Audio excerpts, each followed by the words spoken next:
A ressurreição não é nada assim que não era esperado. Pelo menos Jesus havia falado em todas as vezes que ele disse que iria morrer, ele disse que iria também ressuscitar depois de 3 dias.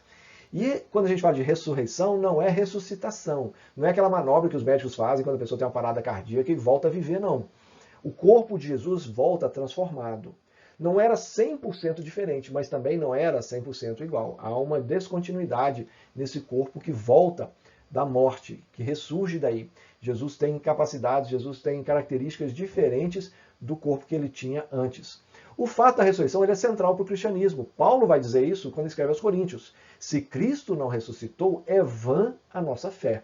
Ou seja, se Jesus não ressuscitou, o cristianismo deixa de existir. Por causa disso, o cristianismo, desde o início, teve os ataques sendo direcionados ao fato da ressurreição.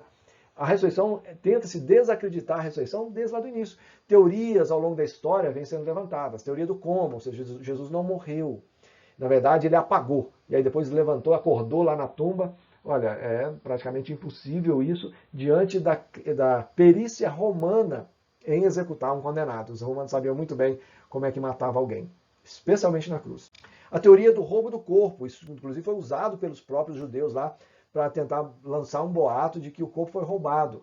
Complicadíssimo. Como é que os discípulos que estavam, um bando de medrosos, correndo os romanos, iria roubar o corpo que estava guardado por soldados? Não teve jeito, não teria jeito de fazer isso. Uma teoria da alucinação, alucinação coletiva. Isso é coisa de livro de psicologia. Isso não é coisa da realidade. Uma coisa é uma pessoa ter uma alucinação, uma outra pessoa ter uma alucinação em outro lugar, ou uma manobra em massa, assim, pessoas sendo assim, conduzidas em massa a acreditar em alguma coisa. Agora, ter uma alucinação em massa, igual Paulo falou, que Jesus apareceu, teve uma hora para 500 pessoas, é simplesmente impossível. Pensando ainda na ressurreição, já olhando para a época mais moderna, a gente tem essa característica do humanismo.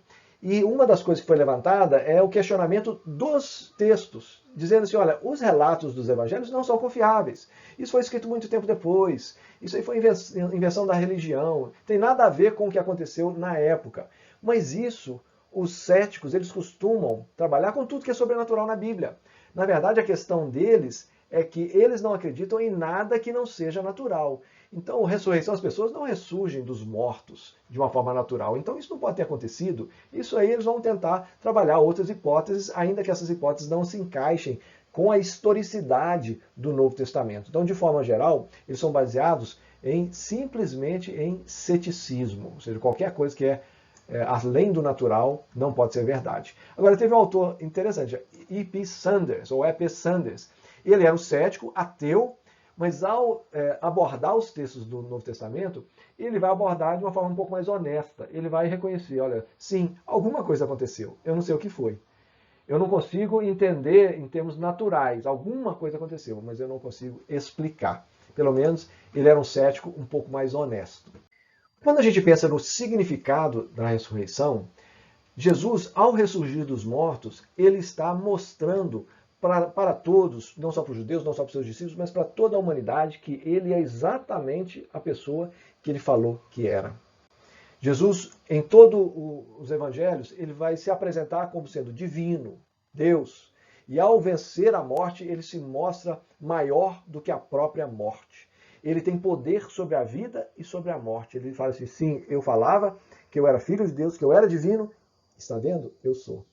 Ele se colocou como profeta, ele anunciou tudo aquilo que aconteceria. E agora ele se mostra como o grande profeta, porque ele não só cumpre aquilo que ele disse que iria acontecer, mas também ele aponta para o futuro e o retorno dele nos coloca no estado de aguardar, porque a gente sabe que, porque ele ressurgiu dos mortos, ele também vai cumprir aquilo que ele disse, que quando ele voltasse, ele iria consumar todas as coisas e a nova criação iria acontecer de uma vez por todas. Ele também se coloca como sacerdote, ou seja, a morte tinha um caráter expiatório, para nos conectar de novo com Deus. A figura do sacerdote era um mediador entre os homens e Deus, e agora ele se coloca como o verdadeiro sacerdote. E Paulo vai dizer que há um só mediador entre Deus e os homens, Jesus Cristo, o homem que morreu por nós. E ele se coloca também como rei, derrotando todos os seus inimigos, estabelecendo de uma vez por todas o reino, que a gente vem nas aulas mostrando como que ele vem ensinando sobre esse reino, e agora ele coloca como rei que veio, venceu os inimigos e agora estabelece esse reino de uma vez por todas. Ele vai estabelecendo esse reino ao longo do tempo e quando ele voltar, ele vai estabelecer de uma vez por todas. E esse estabelecimento do reino tem a ver com o início da nova criação.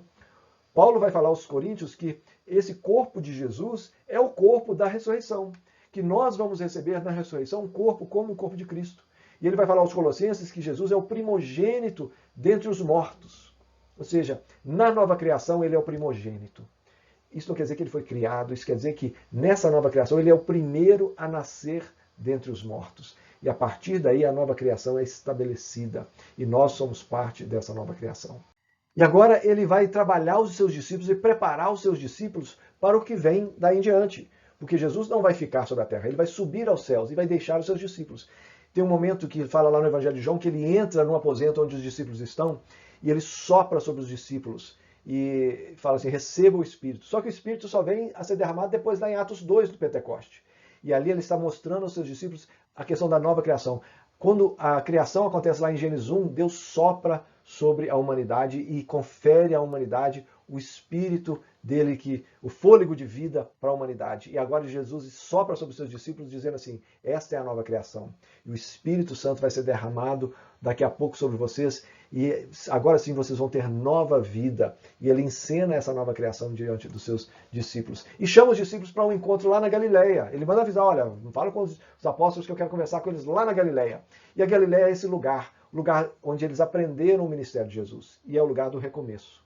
Agora, eles vão a partir da Galileia ir para Jerusalém, depois desse encontro com Jesus, ir para Jerusalém e aguardar a promessa do Espírito Santo que vem lá em Atos. Mas Galileia é esse lugar, é o lugar do Evangelho para as nações, é o lugar da aprendizagem, é o lugar do começo e, nesse caso, do recomeço. E ali ele entrega a comissão para os seus discípulos. O que ele vai ter de expectativa para os discípulos e para os discípulos dos discípulos? Isso vale para nós.